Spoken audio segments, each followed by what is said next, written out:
ഇത് കോഴിക്കോട് ബീച്ചാണ്.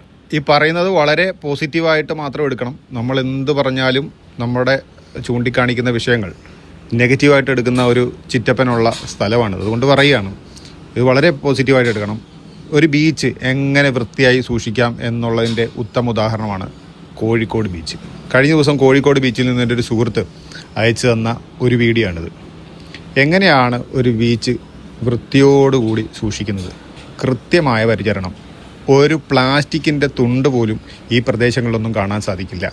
കടകൾക്ക് പ്രത്യേക ഇടങ്ങൾ, പാർക്കിങ്ങിന് പ്രത്യേക ഇടങ്ങൾ.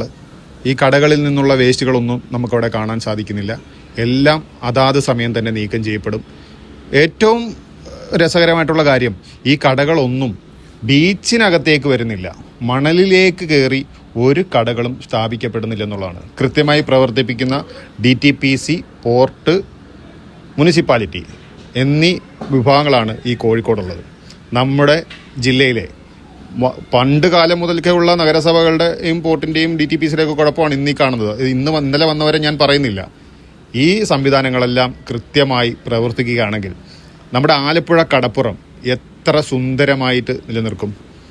കച്ചവടക്കാരും ഈ ബീച്ച് നശിപ്പിക്കുന്ന, മാലിന്യം വിട്ട് നാശമാക്കുന്ന ആളുകളും ഒന്ന് മനസ്സിലാക്കുക, ബീച്ച് ഉണ്ടെങ്കിലേ ഇതെല്ലാം